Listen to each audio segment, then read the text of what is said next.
Você já viu algum rei na Bíblia ser profetizado?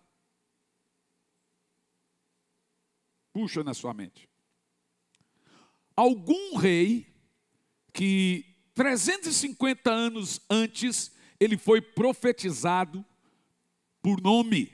Virá fulano de tal e fará isso, isso, isso, isso. Você já viu, não? Nenhum, né? Mas tem um rei que ele é profetizado 350 anos antes de vir. Olha o que diz primeiro livro de Reis 13:2. E ele gritou contra o altar na palavra do Senhor e disse: ó altar, altar, assim diz o Senhor, eis que uma criança nascerá da casa de Davi, de nome Josias, e sobre ti ele oferecerá os sacerdotes dos lugares altos, que queimem incenso sobre ti, e os ossos dos homens serão queimados sobre ti. O texto tudinho aqui é sobre a profecia. Antes de entrarmos no conteúdo, a história aqui é a seguinte. Os irmãos sabem que Salomão institucionalizou o culto a demônios em Israel. Em 1 Reis, no capítulo 11, no versículo 4, afirma que Salomão serviu a todo tipo de deuses e adorou demônios.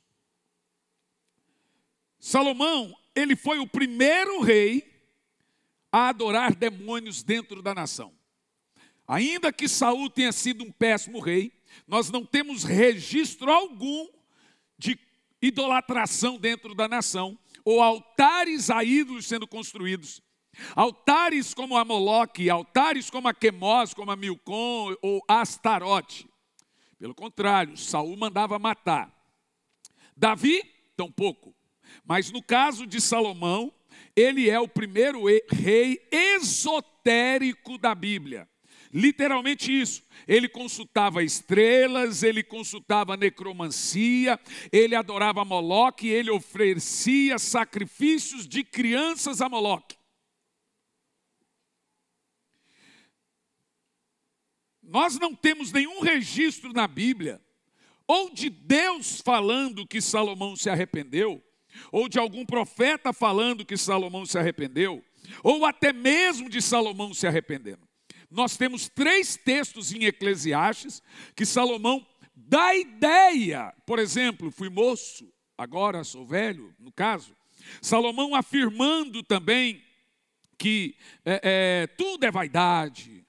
E de tudo que você deve ter, teme ao Senhor. Ok? Mas nada que mostra um perfil de arrependimento da parte de Salomão. Muito pelo contrário, tanto Crônicas quanto Reis, Crônicas escrito por Esdras, tanto Crônicas como Reis, mencionam somente a degradação espiritual de Salomão. Agora, escute bem. Existem 2 palavras que são tiradas do Velho Testamento para nós. E a gente usa essas palavras no Novo Testamento, mas elas são de origens no Novo Testamento. Por exemplo, o capítulo 11 de primeiro livro de Reis, no versículo 1 está assim, ó, pela primeira vez, você ouve a palavra apostasia. Escuta, eu vou dizer de novo, pela primeira vez na Bíblia, você ouve a palavra apostasia. Com quem? Diz assim, o rei Salomão amou muitas mulheres estrangeiras, além da filha de Faraó. Você sabe, a filha de Faraó foi a primeira mulher estrangeira.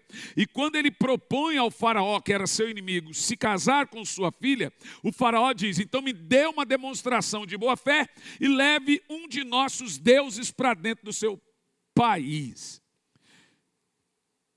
Flávio Josefo, filho judeu e outros afirmam que Salomão teve mais de 2.000 filhos.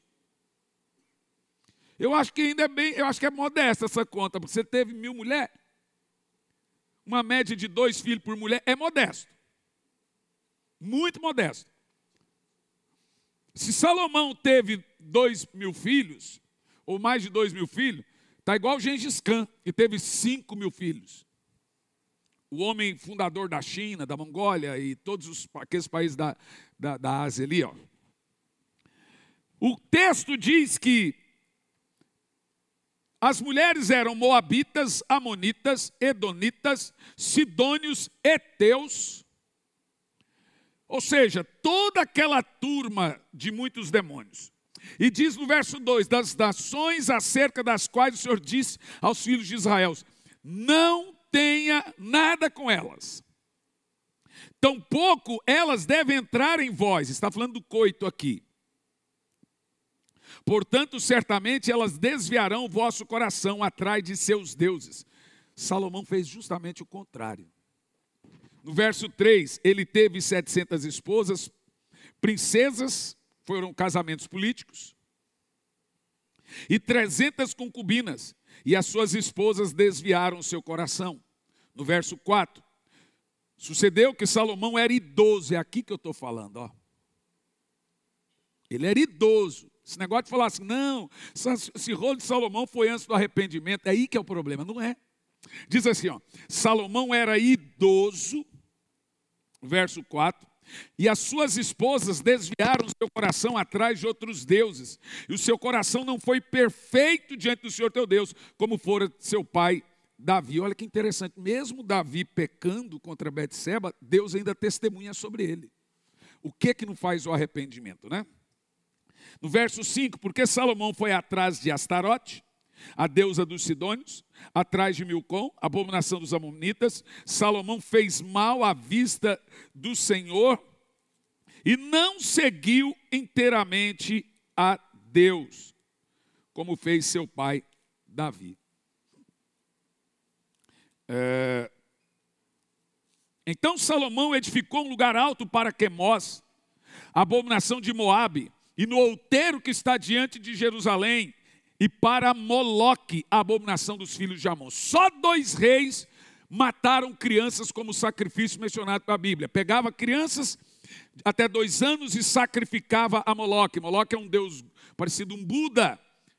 O seu altar era muito grande, revestido de ouro, e a barriga dele tinha uma boca enorme. E ali se jogava as crianças de até 2 anos. O relato que nós temos é que as ruas de Israel, de Jerusalém, escorregava com o sangue das crianças, e as ruas de Jerusalém eram vermelhas do sangue das crianças. Os reis, para agradar a esse deus, esse demônio, Moloque, eles passaram a obrigar as mulheres hebreias a terem filhos todos os anos, para sacrifício. Você entendeu o que eu estou falando?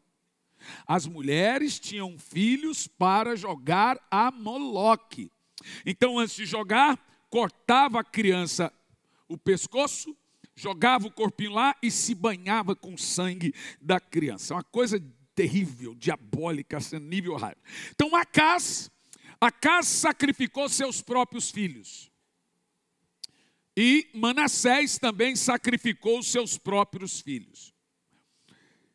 O que é interessante, e aí entende assim o texto que é profetizado sobre o rei Josias: de Judá nascerá um menino, o único rei profetizado na Bíblia. Um menino não, de Judá nascerá uma criança que vai acabar com a idolatria em Israel. E uma das coisas que Josias fez é o seguinte: os sacerdotes de Aserás, de Moloque, de Baal, de Dagon, Israel estava cheio dessas. E esses sacerdotes, quando morria, o povo enterrava eles em volta dos templos pagão e altar. Aí o povo idólatra, o que eles faziam? Não bastava eles adorarem a esses deuses que a Bíblia chama de demônios, eles também adoravam no túmulo dos sacerdotes.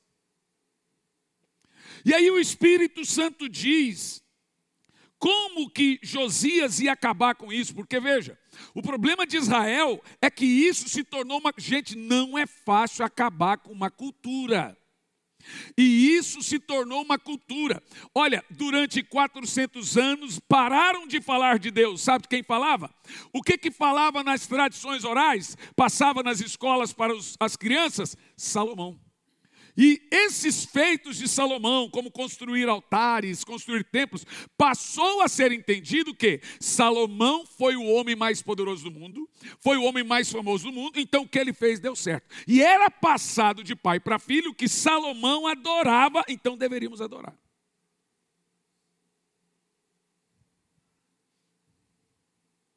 No verso 2, de novo, a primeira coisa que Josias faz, ele gritou contra o altar. E ele gritou na palavra do Senhor e disse, olha a autoridade do menino, altar, altar, assim diz o Senhor. O que ele fez? Uma criança nascerá à casa de Davi de nome Josias, 400 anos antes. Está aqui a profecia sobre Josias. E sobre ti ele oferecerá os sacerdotes dos lugares altos que queimem incenso sobre ti. E os ossos dos homens serão queimados. Sabe o que ele fez? Ele foi lá em todos os cemitérios, onde estavam enterrados os falsos profetas, e arrancou. Como é que chama esse negócio de tirar ossos do... Tem um nome para isso? É, quase isso. Ele tirou todos os ossos e queimou os ossos dos sacerdotes, para que ninguém mais fosse no túmulo deles para fazer culto. Não bastava fazer um culto a Moloque, esse culto também tinha que ser feito no altar dos sacerdotes pagãos. E a profecia, olha aqui, ó. E ele deu um sinal no mesmo dia, dizendo, este é o sinal do qual o Senhor falou. Eis que o altar será rasgado, e as cinzas que estiverem sobre ele serão derramadas.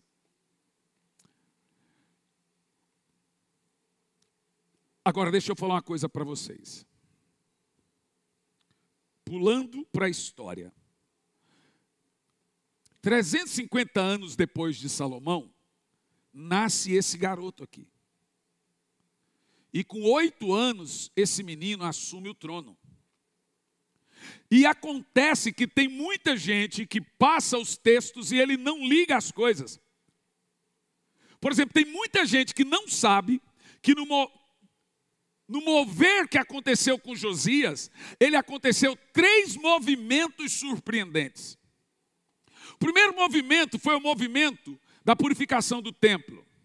O segundo movimento foi o movimento de voltar a ler o livro do Senhor que estava escondido no templo, no próprio templo. Fecharam o templo por centenas de anos e pegaram a lei do Senhor, o livro, e jogaram lá no meio dos entulhos e escondeu para ninguém achar, para não ler.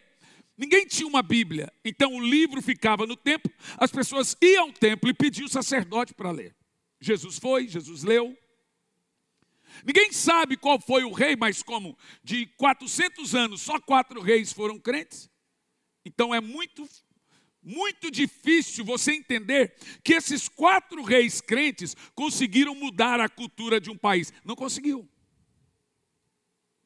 Todos os reis seguiram o mesmo testemunho de Salomão. Salomão desenvolveu uma cultura e a cultura passou de pai para filho. Prostitutas cultuais, sacerdotes de Aserá, sacerdotes de Baal, sacerdotes de Dagon, sacerdotes de Milcom, sacerdotes de Moloque. Se andava em Israel, em Jerusalém, então tinha os postes ídolos. Poste igual o nosso, com a carranca de deuses. E embaixo, cheio de sangue, bichos e queimando coisas. Macumba, gente.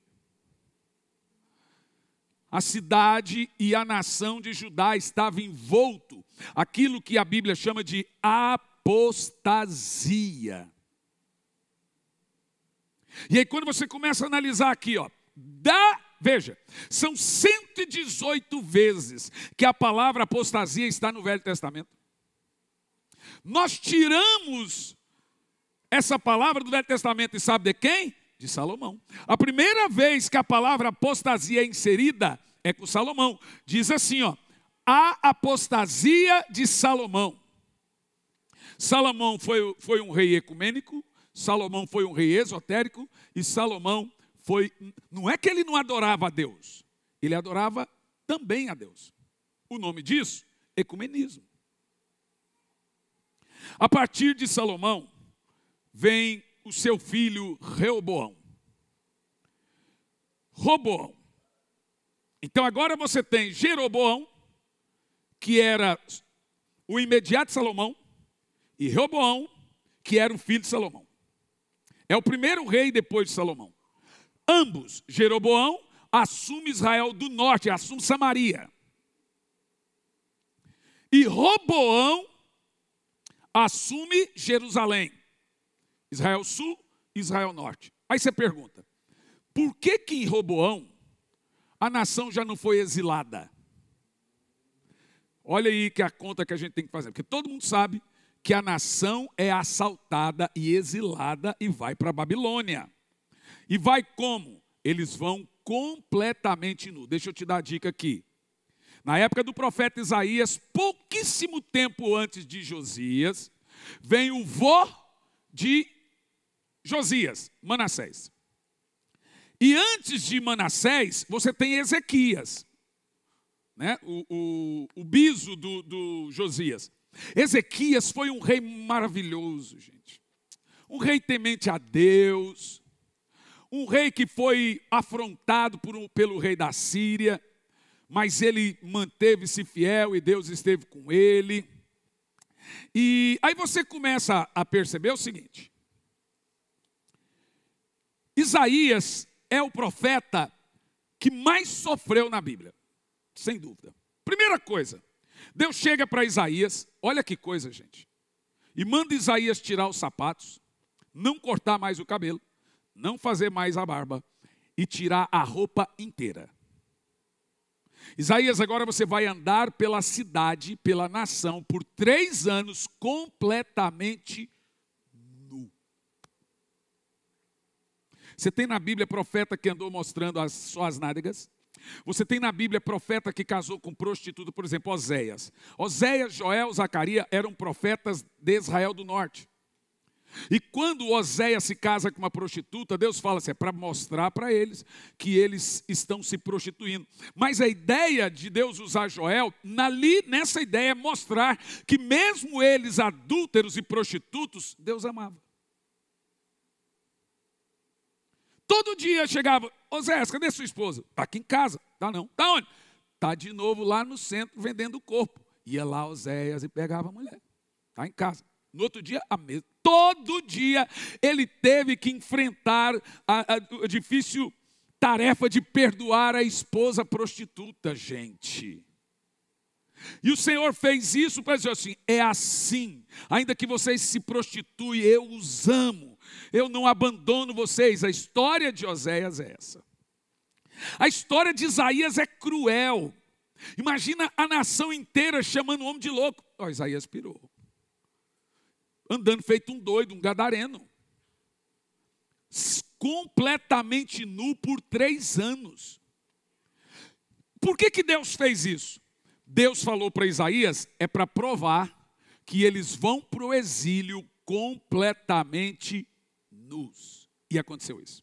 Quando eles vão para o exílio, e a maneira dos assírios e babilônicos levarem seus inimigos ao exílio é assim, ó. Coloca um gancho no nariz, uma coleira de aço e completamente nu. E foi assim que a nação de Israel foi levada ao aprisionamento por 70 anos, para o exílio. E está lá o profeta. A vida desse profeta termina em Manassés. Porque Manassés coloca ele dentro de uma árvore e serra ele e a árvore junto. Porque Isaías era muito confrontativo, igual João Batista. Mas presta muita atenção nisso. Desde Elias, desde todos os profetas que passam, Deus vem preparando a nação para um dia extremamente especial. Deixa eu te falar. Se a nação vai para o exílio logo depois de Salomão com Roboão, não existia Israel mais. E o motivo? Não tinha ninguém temente a Deus na nação. Por que a necessidade de avivamento? Vamos lá. Quando Jesus foi preso, os discípulos fugiram. Aqueles que andaram com ele o abandonaram. Eram tudo amarelões, frouxos, correram. Você conhece a história. Mas Jesus diz, não façam nada, não saiam de Jerusalém, sem que você seja revestido de poder. Atos 2, eles são revestidos de poder. Agora começa, a partir de Atos 2, histórias assim, Pedro é preso. Pedro e João são presos, apanham. Quando são soltos, eles voltam para a mesma praça onde eles foram presos, pregando. O Pedro que correu agora está cheio de coragem. Não teve, vamos lá, não, você vai morrer, meu filho, você vai morrer, Filipe, em Samaria. Vou, estou indo. Ninguém tinha mais medo. Por que não tinha mais medo? Porque eles estavam revestidos de poder. Quando chega em Atos 12, começa assim, e começa a matança aos cristãos. A verdade é essa, o que Jesus quis dizer: esse povo será perseguido, vão matar vocês, vão odiar, mas em primeiro lugar eu vou revestir vocês com meu Espírito. E quando vocês estiverem diante dos governos, não tenham medo, eu coloco a palavra na boca de vocês. A verdade é essa, já era previsto o exílio, já era previsto, para quê? Para a purificação da nação. Olha que coisa poderosa. Você pensa que o exílio foi cruel? Foi nada. As 70 semanas de Daniel começam quando Esdras e Neemias pisam em Jerusalém. 70 semanas de Daniel é o todo da grande tribulação. 70 semanas. Vezes 7, 490 anos. A próxima grande tribulação é a última semana de Daniel. E aonde começa essa tribulação? Para que Deus estava preparando esse povo? Começa 70 anos depois que eles são levados nus para a Babilônia. Aí você fala, por que Deus esperou 400 anos de apostasia, meu Deus do céu? Porque se Deus não avivasse uma determinada geração, a nação não seria preservada. Quer ver? Você sabe qual é a geração que Josias influenciou? Vamos lá. Quem foi que fez parte do movimento de despertamento espiritual com Josias?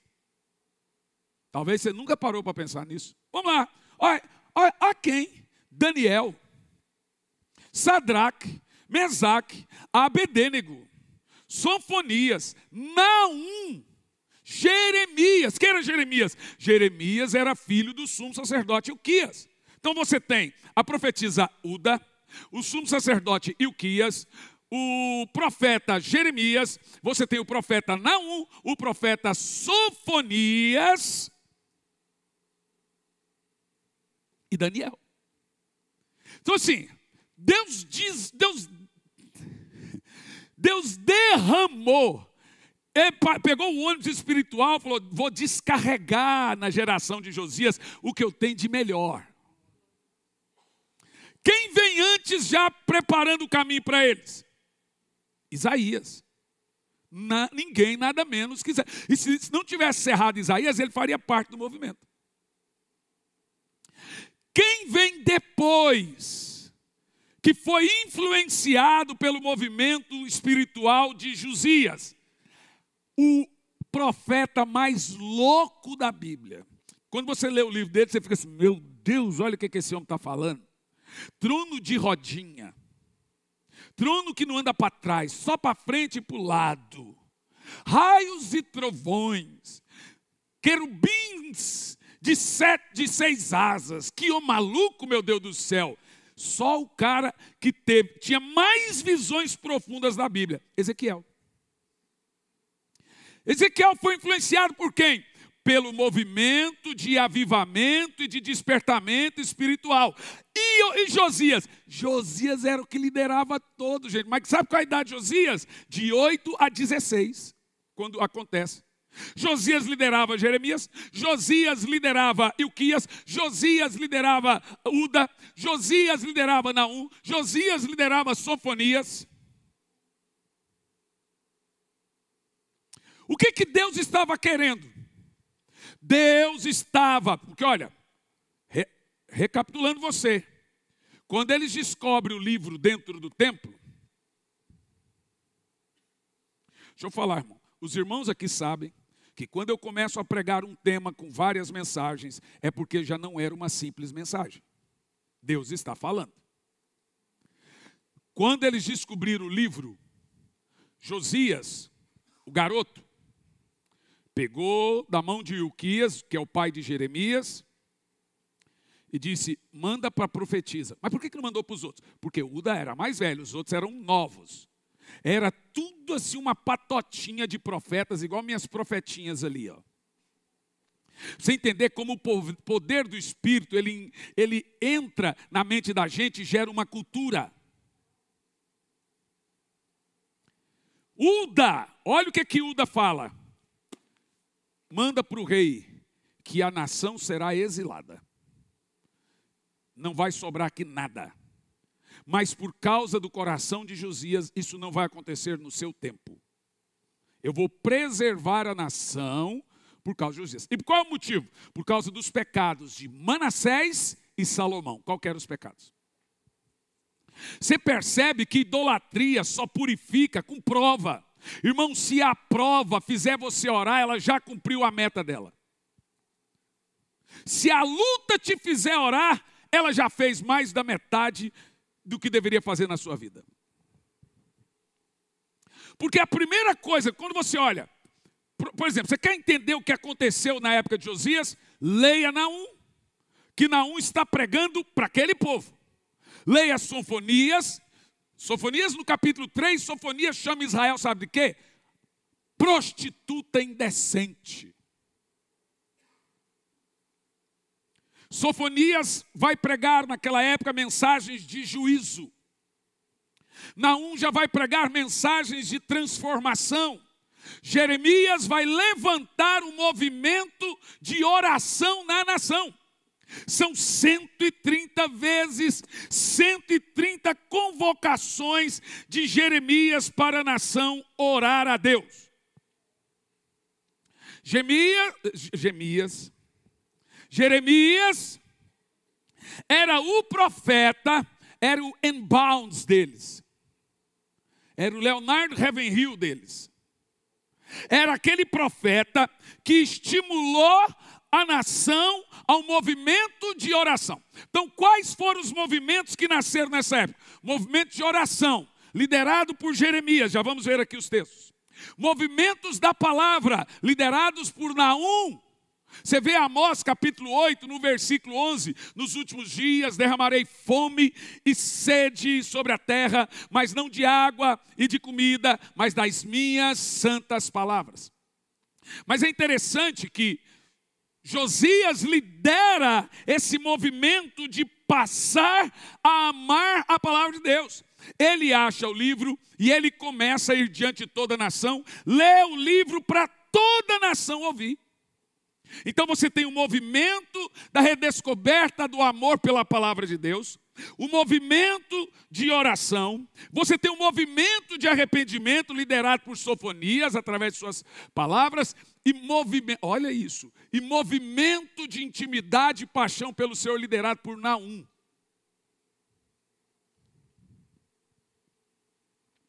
Jeremias 33:3.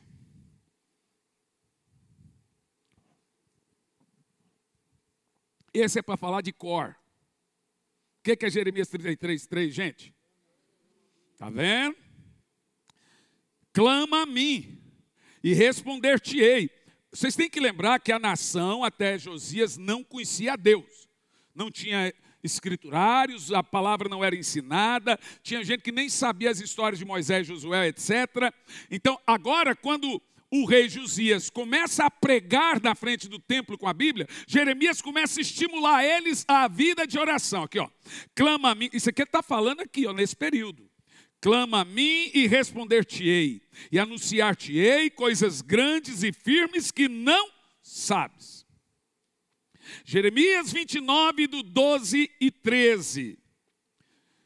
Eu peguei só um pouquinho. Mas olha que coisa interessante e poderosa. Que tipo de movimento foi inserido nessa época? Jeremias 29:12, então me invocareis, e ireis, e orarei a mim, e eu vos ouvirei. Buscar-me-eis e me achareis, quando me buscardes de todo o seu coração. Fala a verdade, não é uma delícia quando você descobre o contexto das coisas? Para quem foi dito isso e por que foi dito? Foi dito isso porque aquele povo não sabia orar. E aí o Espírito Santo agora está preparando 31 anos de avivamento. E aí nós já lemos o texto inicial, que ficou por a cargo do rei quebrar tudo, queimar e mandar embora os sacerdotes e as prostitutas. Jeremias 7:16. Por isso que todo pregador concorda que a mensagem, se você quer pregar mensagem de vida de oração, é Jeremias. Diz aqui, ó. Tu, pois, não ores por esse povo, nem levantes um clamor, nem oração. Olha o que Deus falou para Jeremias. Nem interceda junto a mim, porque eu não te ouvirei. Deus não queria que Jeremias intercedesse. Ele queria que o povo orasse. Esse negócio de, tem alguém intercedendo. Irmão, quem intercedeu por Jacó? Ele teve que ir lá lutar com Deus, irmão. Na maioria das vezes, ninguém vai te ajudar em oração. Quem intercedeu por Moisés? Vamos lá. 430 anos de escravidão no Egito. E havia uma profecia que Deus enviaria o libertador. Não disse quem. No caso de Josias, diz que era o menino Josias. Aí você fala, se tinha uma promessa que haveria um libertador, por que Deus não enviou o libertador? É simples, a fala está na boca de Deus a Moisés. Moisés, eu ouvi a oração do meu povo, por isso decidi livrá-lo. Por que eles ficaram 400 anos então? Porque não tinha movimento de oração. Deus queria que o povo fosse para o exílio, mas olha que coisa poderosa, lá no exílio você não vê mais idólatra, você parou para pensar nisso? Lá você vê neguinho jogado na fogueira porque não queria idolatrar nem o imperador e nem deuses. Lá você vê neguinho, não, eu só sirvo um Deus. Mas dentro de Israel servia vários. Agora esse povo que vai para a Babilônia é o povo que tinha acabado de receber o fogo do Espírito. Irmão, se surgir hoje uma perseguição contra a igreja, não fica quase ninguém de pé. O que mantém a gente de pé é o fervor espiritual.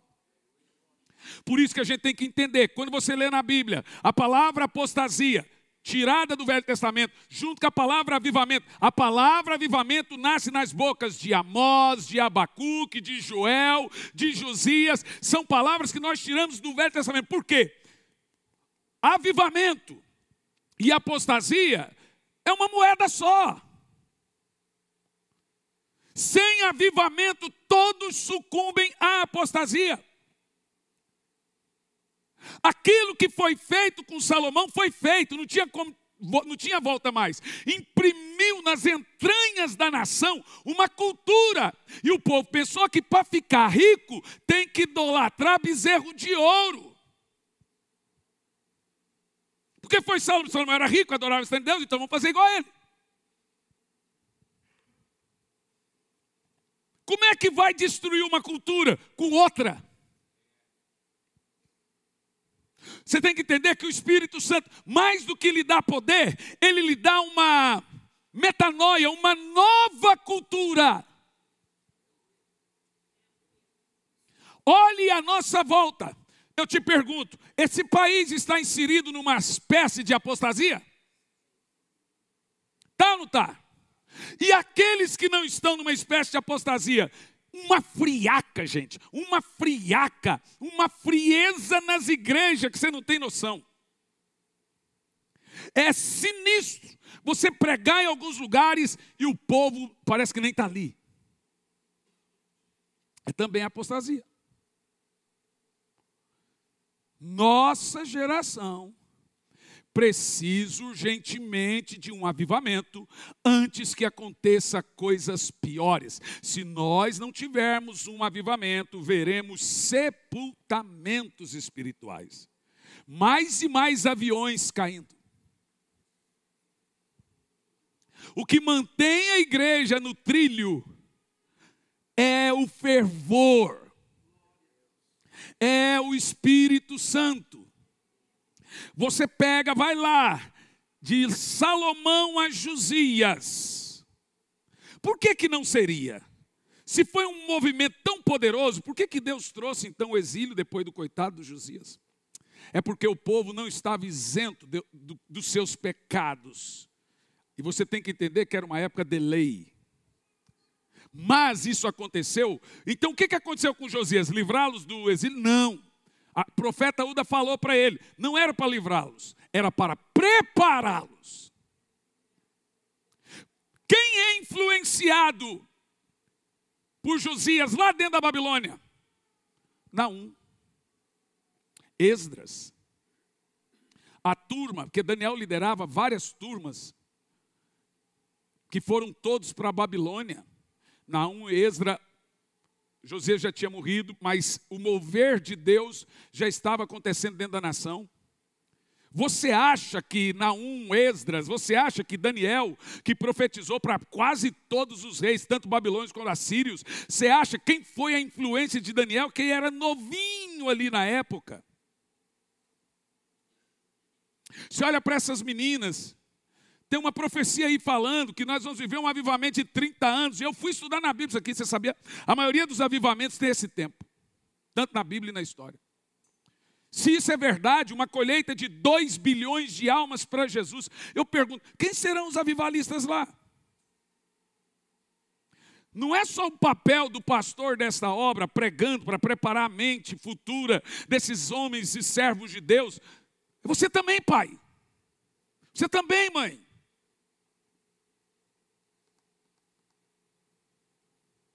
Porque as coisas vão acontecer. Mas a igreja do Senhor se levanta com poder. Tudo que tem que ser abalado, será abalado. Para aquilo que é inabalável, se levante. Esse reino de poder. Jeremias 14, 11.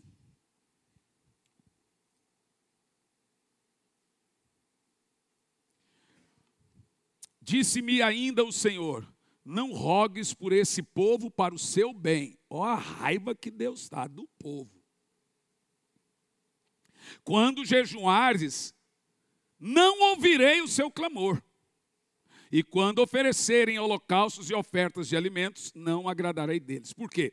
O sacrifício desse povo era um sacrifício misto. Eles sacrificavam no altar de Deus e no altar de Moloque. Jeremias 11, 14. De novo. Tu, pois, não ore para esse povo, nem levantes por eles um clamor ou oração, porque não os ouvirei enquanto não clamarem. Olha isso. Não os ouvirei enquanto não orares a mim por causa do seu mal. O Senhor agora está chamando eles ao arrependimento. Agora, qual foi o grande mistério que aconteceu na época de Jeremias? Qual foi o grande mistério? Você quer ver? Põe para mim Jeremias 25, verso 3 e 4. Aqui está, ó. Eu vou te dar, não vou dar 4 textos para você de Jeremias. Vamos começar 44 e 4. Depois eu vou aqui, ó. Olha, isso aqui é maravilhoso, gente. Eu vos enviei todos os meus servos, os profetas. Eram quem? Quem eram eles? Para você não esquecer. Sofonias, Naum, Jeremias, Uda e Uquias. 5 servos de Deus. Olha o movimento.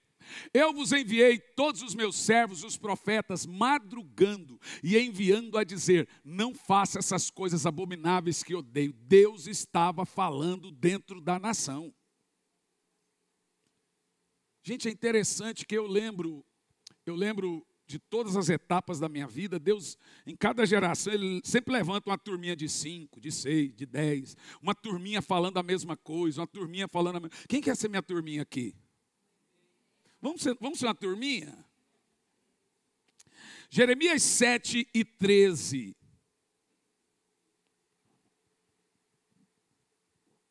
Agora deixa eu te falar. Qual é a chance de você descobrir isso se não ler de forma corrida? Nenhuma. Você nunca descobriria isso aqui se você não pegar a Bíblia e ler ali, ó, de forma corrida, data por data. Agora, pois, porquanto fazei todas essas obras, diz o Senhor, eu vos falei. Olha qual movimento que nasceu dentro lá. Madrugando e falando e não ouviste. Chamei-vos e não respondestes. Olha o movimento que Deus levantou. Jeremias 7:25. Você vai sair daqui amando Jeremias. Agora, olha isso aqui, ó. Desde o dia em que vossos pais saíram da terra do Egito, até hoje, enviei vocês os meus servos, os profetas, todos os dias, madrugando e enviando. Então, a primeira coisa que você vai aprender, já falei, vou repetir. Deus nunca falou fora da madrugada. Não, pastor, falou, não, está aqui, ó. Todos os meus servos. Não é alguns, não é poucos, não é muitos, é todos. Você pode escolher a hora de falar com Deus. Você só não pode escolher a hora que Deus vai falar com você. E a hora que Deus fala está explícito aqui no texto. Olha o que diz aqui, ó. Esse texto agora, 25, 3 e 4, aí você vai entender. Quando foi esse movimento de oração da madrugada? Quando foi? Leia lá, ó. Desde o ano 13 de Josias, filho de Amon, rei de Judá, até o dia de hoje, período de 23 anos, tem vindo a mim a palavra do Senhor, eu vou ter anunciado. O quê? Madrugando e falando, mas vocês não escutaram. Então vamos lá. Deus estava levantando, trazendo o povo para orar. Mas por orar que hora? Responda aí, irmão, vai lá.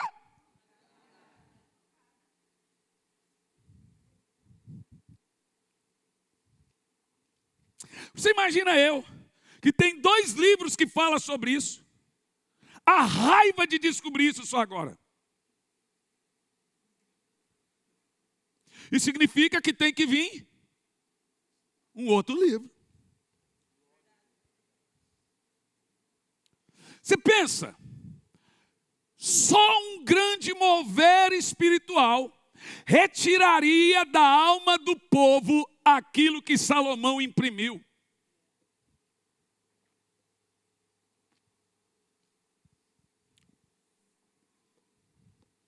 Quer ver?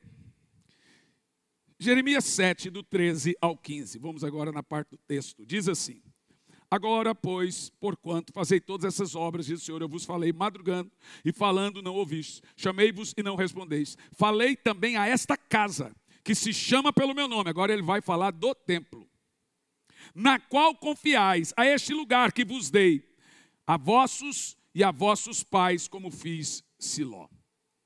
Jeremias aqui está ressaltando que Deus falava e fala com seus servos ainda somente na madrugada, mostrando uma busca incessante e apaixonada pelo Senhor.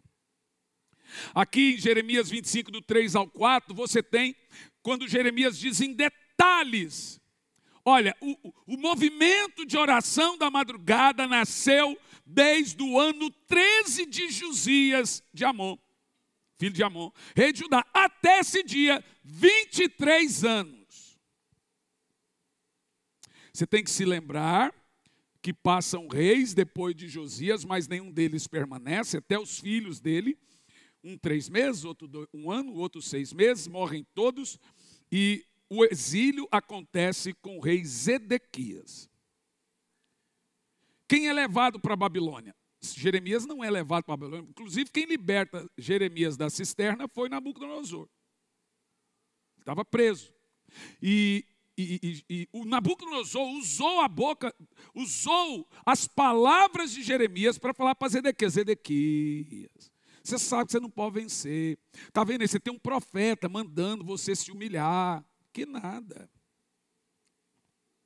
Ali começa o exílio. Aí eles pegam eles eram inteligentes. Para a nação não sobreviver, eles tiravam os mais cultos, os mais capazes, deixavam lá só os coitados lá. É nessa história que Deus manda Jeremias comprar um terreno. O templo deveria ser reconstruído. A nação inteira vai nua para a Babilônia, como profetizou o profeta Isaías. Deus aqui madruga e chama, é claro, nós estamos falando dos cabeças, mas aqui os textos bíblicos, aqui todos eles nas Sofonias, mostram que havia um movimento gigante de fervor espiritual. Os textos de Sofonias, por exemplo, Sofonias 3, no versículo 5, de um lado, Jeremias chamando o povo para a oração, do outro lado, Sofonias chamando o povo para o arrependimento. Ele diz assim: o Senhor é justo no meio dela, e ele não comete iniquidade. Cada manhã ele traz o seu juízo à luz, não falha, mas o perverso não conhece a vergonha. Gente, o livro de Sofonias é duríssimo, porque sua pregação é uma pregação de arrependimento. Então, Sofonias aqui ele destaca que Deus traz seu juízo todo dia, cada manhã. E lá no Novo Testamento nós também entendemos que as suas misericórdias também se renovam a cada manhã. E ele mostra que Deus, e ele deixa claro que iria acontecer o pior. Mas para acontecer o pior, eles deveriam se arrepender, orar, clamar, ser respondido. Não é para livrar do exílio, é para se manter e não abandonar o Senhor. Irmão, alguém aqui acha que a igreja não vai passar por uma perseguição? Nossa saída não está na política. Não está no homem. Nós já tivemos vários que aparentemente seriam bons. Nossa saída está no Senhor. Preste atenção. Não adianta você lutar. Ai, não vai vir perseguição. Vai vir sim. Não se trata se vai, é quando. E nós precisamos estar cheios do Espírito, culturar nossos filhos para o dia de amanhã, criar uma cultura na mente deles do Espírito Santo, buscar a Deus. Eu estava pregando em São Paulo, tinha 3.000 crianças na sede da Igreja Assembleia de Deus. 3.000. Falei, meu Deus, você sabe o que eu preguei? Ô, minha esposa falou, amor, mas essa mensagem sua, as crianças entendem? Entendem tudo. Preguei a história do garoto de 8 anos que trouxe um avivamento na nação. Todas as crianças foram batizadas com o Espírito Santo. Preguei em São José do Rio Preto, havia 15.000 crianças, adolescentes e juniores. E ver aquela multidão de criança no estádio, profetizando, orando em língua. Eu falei, essa geração vai assim. Segundo livro de Reis 22, 14.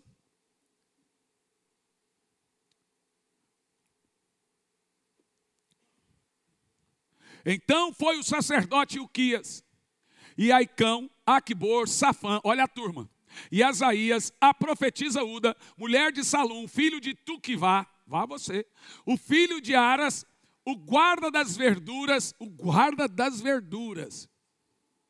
E ela habitava em Jerusalém na segunda parte, e lhe falaram. Continua. E ela disse, assim diz o Senhor Deus de Israel, dizei ao homem que vos enviou a mim. Olha o que a profetisa Uda está falando, irmãos. Jeremias, Uda, Sofonias, falando ao mesmo tempo. Uda está dizendo, dizei ao homem que vos enviou a mim. Assim diz o Senhor, eis que trarei mal sobre este lugar e sobre os moradores, a saber, todas as palavras do livro que leu o rei de Judá. Está falando do livro que eles acharam. Porquanto me deixaram e queimaram incenso a outros deuses, para provocar a minha ira por todas as obras das suas mãos, o meu furor se acendeu contra este lugar e não se apagará. Aí você vê, Jeremias não estava ali para mudar uma nação, mas para lamentar por ela. O que Deus queria era levantar remanescente. Gente, o avivamento não vai vir sobre todos. Ele vai vir sobre remanescentes. E continua a profetisa Uda falando.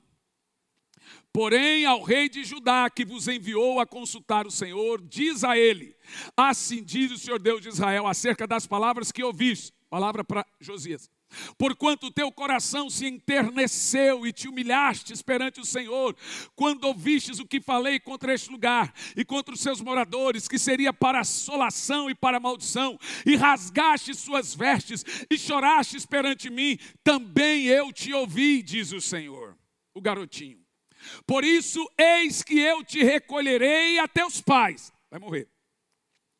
E tu serás recolhido em paz a tua sepultura, e os teus olhos não verão o mal que trarei sobre esse lugar. Então tornarão a trazer ao rei a resposta. Olha que coisa linda. Triste e lindo.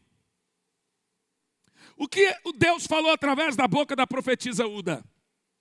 Josias, eu estou com você. Me agradei de suas atitudes. Continue assim.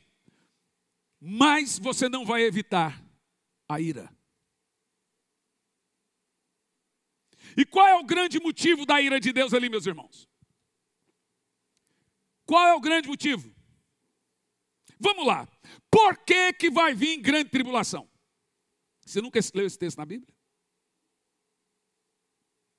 A tribulação dos 7 anos vai vir sobre o mundo para purgar os pecados da igreja e de Israel.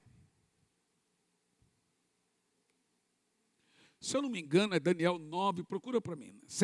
A palavra é, 70 semanas estão determinadas sobre ti, ó nação de Israel. Essa palavra, 70 semanas determinadas, é Daniel. Onde é que Daniel estava? Daniel estava dentro da Babilônia, quando Deus dá esse texto para ele. Veja, aquele negócio do povo ser levado para a Babilônia, era só o início. 9:24. Por quê? Por que o povo iria para o exílio? Gente, presta atenção. Juízo não é a linguagem primária de Deus. Amor é. Mas juízo é a única que entendemos. Infelizmente, a gente só opera no aperto. 70 semanas estão determinadas sobre o teu povo e sobre a tua santa cidade. Para quem? Para Israel. Daniel. Quem é Daniel? Daniel estava onde? Com essa turminha aí. E Deus levanta Daniel com um ministério, Sofonias com outro, Naum com outro, Jeremias com outro, Ilquias com outro, Uda com outro. E Deus dá a Daniel essa palavra aqui, ó. Eles agora já estão na Babilônia. Josias morre e aí vem lá o rei da Babilônia e leva o povo. Assim, ó. E sobre tua santa cidade. Para quê? Para que vem a tribulação? Para cessar a transgressão. Vocês estão entendendo, não, gente? Para dar fim aos pecados, para expiar a iniquidade, para trazer justiça eterna, para selar a visão e a profecia e para ungir o Santíssimo. Inevitável, o deserto tem uma missão que o povo não gosta: purificação. O deserto faz você orar, o deserto faz você temer. Deus não gosta. Deus não quer, mas infelizmente não encontra outra maneira. Nínive, capital da Síria. Os assírios eram cruéis para matar seus inimigos, por isso que Jonas não queria ir para Nínive. Nínive se arrependeu. Nínive fez melhor. O que o Senhor fala para Jerusalém? O que o Senhor fala para Corazim e Betsaida? Haverá mais juízo para vocês do que para Sodoma.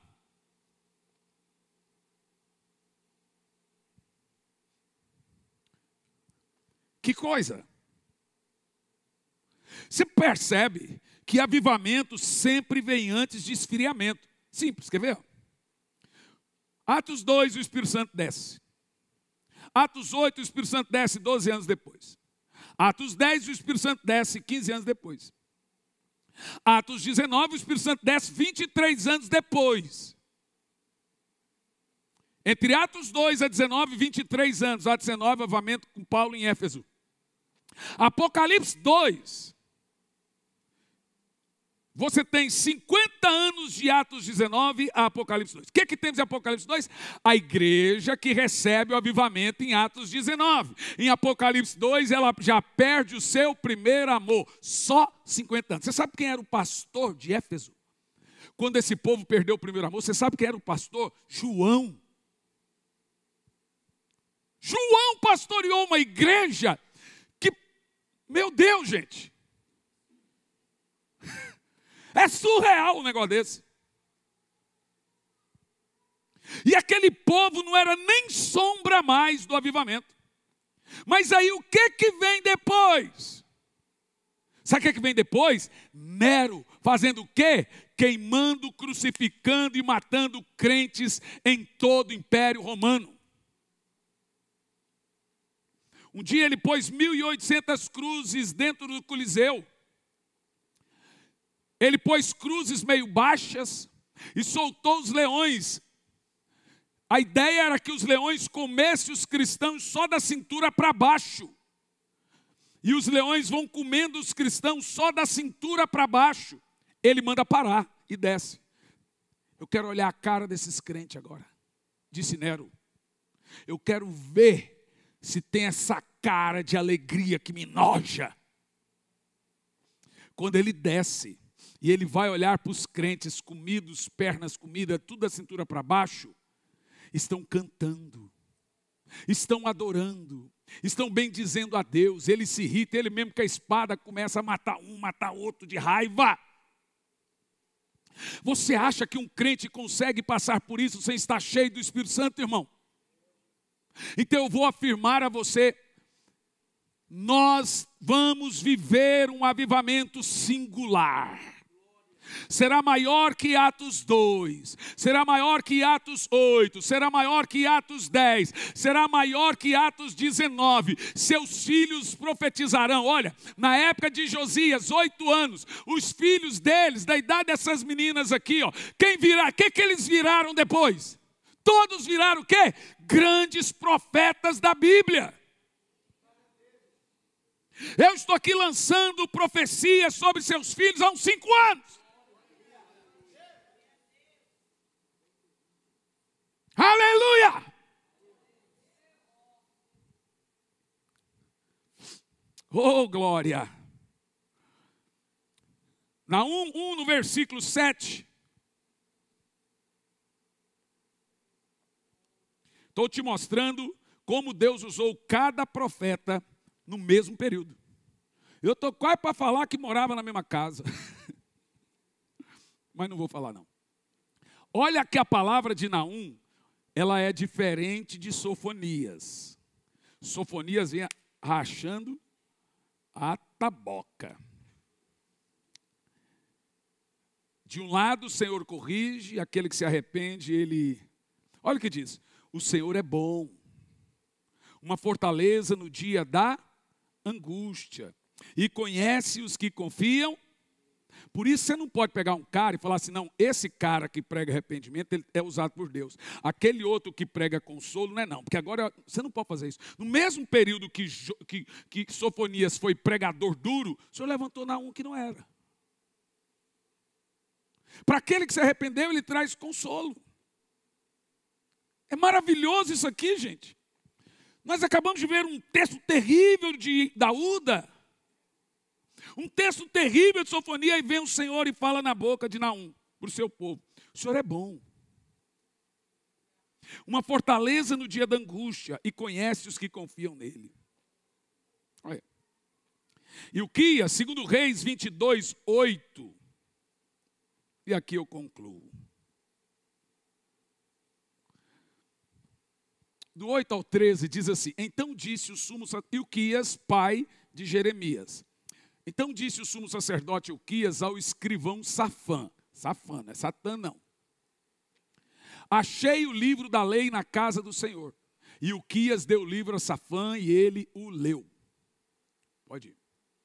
Então o escrivão Safã veio ter com o rei e, dando-lhe conta, disse: teus servos ajuntaram o dinheiro que se achou na casa e entregaram na mão dos que têm cargo da obra, que estão encarregados da casa. Estavam reformando o templo. Também Safã, o escrivão, fez saber ao rei, dizendo: o sacerdote Ilquias me deu o livro, e Safã o leu diante do rei. Sucedeu, pois, que ouvindo o rei as palavras do livro da lei, rasgou suas vestes diante de Deus. Meus irmãos, primeiro, o grande segredo da Bíblia, vou te dar a chave agora. O grande segredo da Bíblia está nas entrelinhas. Ninguém lê entrelinhas. Está naquilo que a gente chama de chato, narrativa. Nós estamos vendo aqui que na época de Josias, Deus trouxe um avivamento singular. A nação inteira ouvindo a pregação de arrependimento de Sofonias, ouvindo o clamor lamentoso de Jeremias, ouvindo a exortação matriarcal de Uda e o consolo de Deus através de Naum, e a paternidade de Ilquias, foi para a porta do templo. Uma multidão sem tamanho. Ali sai o rei e entra o pregador mirim.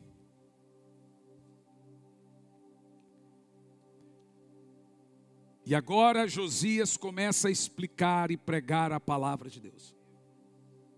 A Bíblia diz que aconteceu algumas coisas.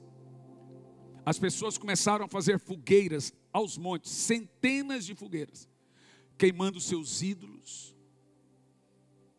O povo começou a ouvir sobre Moisés, sobre Josué, ouvir sobre a criação, ouvir os feitos poderosos de Deus, e entender que o Deus deles era poderoso.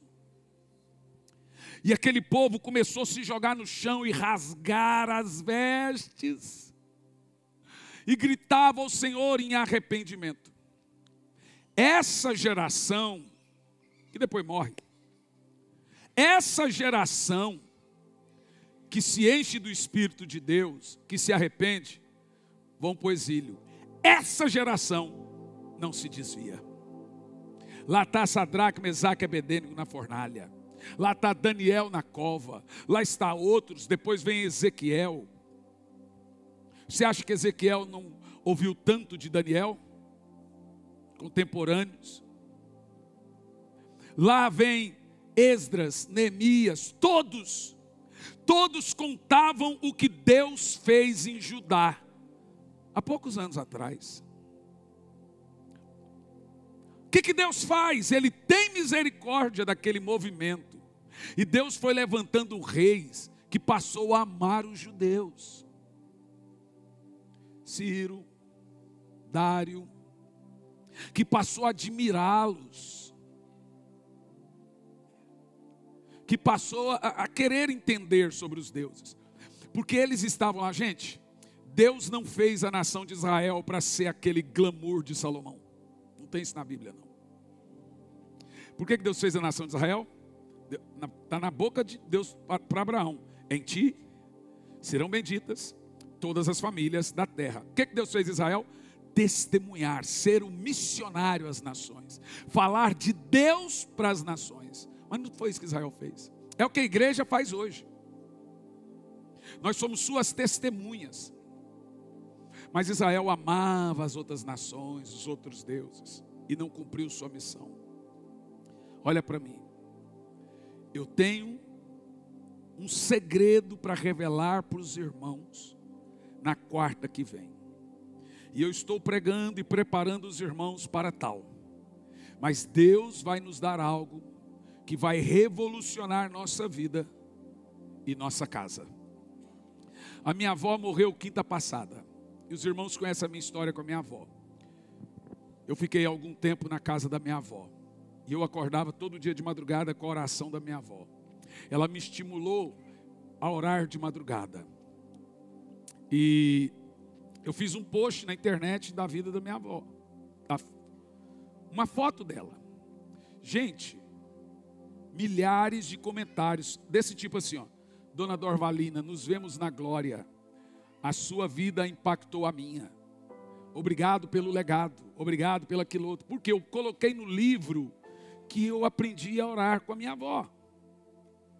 E a minha avó que imprimiu em mim uma cultura de oração de madrugada. E o povo leu. Quem leu o livro correu para a foto dela, para comentar. Aprendemos muito com o seu neto e etc, etc. Você vê como é que ninguém... Aí a minha tia, que é católica, que cuidou dela até a morte, correu lá e viu aquele mundaréu de comentário. Eu falei, mas ela me liga. Não sabia que a mãe era tão amada assim. E ela começou a chorar, tia católica, porque viu o povo reconhecendo um legado que passou, ela com 97 anos. Irmão, uma geração passa muito rápido. Nós somos o início da geração do avivamento, meus irmãos. Não é possível que você está satisfeito com a sua vida espiritual. Eu não acredito nisso. Seja honesto. Não é possível que está bom. Eu não estou satisfeito.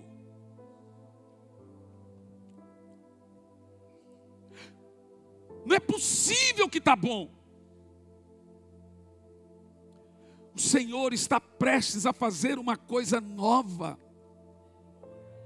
que nenhum de nós ainda vivemos. Mas quantos aqueles que vão entrar na brecha? Quantos tiveram oportunidade, gente? Ezequias tentou imprimir, não conseguiu. Asa tentou imprimir, não conseguiu. Josafá tentou e não conseguiu. E explode o avivamento no colo de uma criança. Sabe o que Deus está falando? Eu faço do jeito que eu quero, na hora que eu quero, da maneira que eu quero. Não me importa muito quem é que vai fazer. Eu tenho orado e falado, Senhor, o que for fazer na minha geração, não faça sem mim. Você pode dizer isso?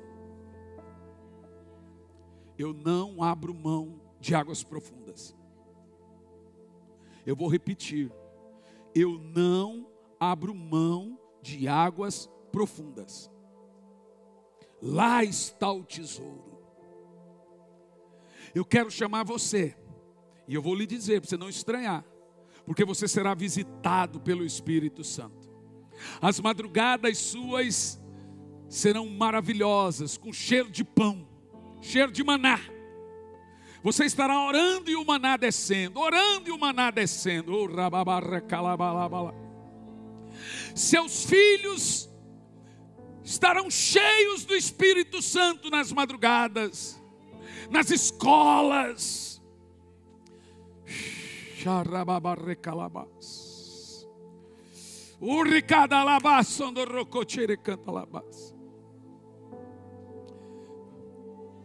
Oh, meu Deus do céu.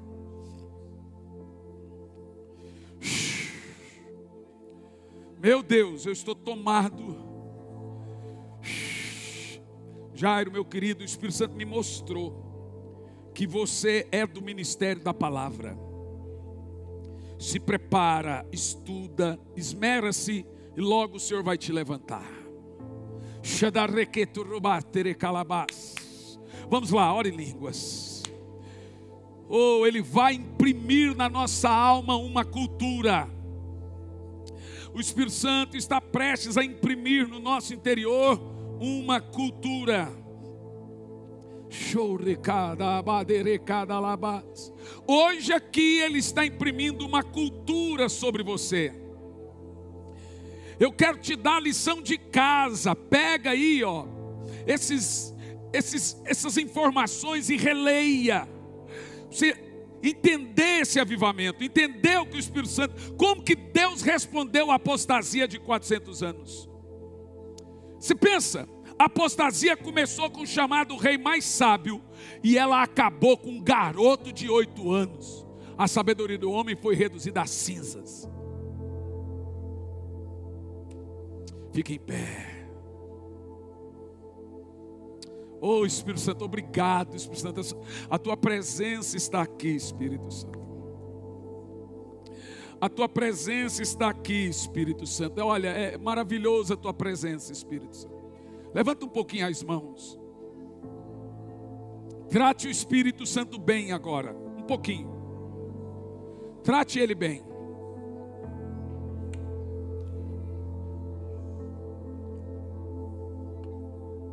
Xerebere catalabalabas.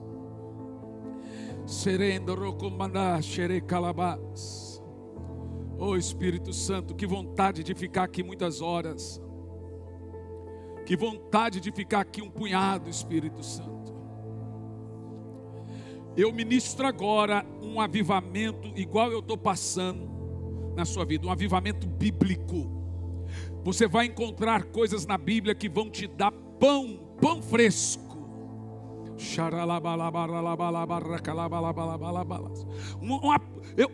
Espírito Santo está me dizendo que Ele está derramando aqui agora uma paixão profunda pela palavra do Senhor.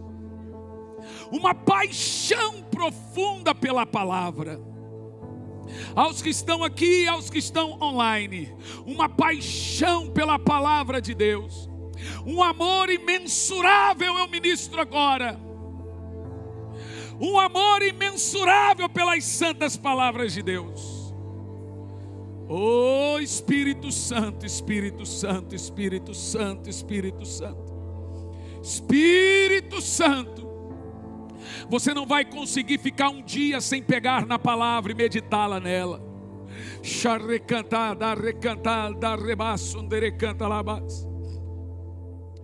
Obrigado, Senhor.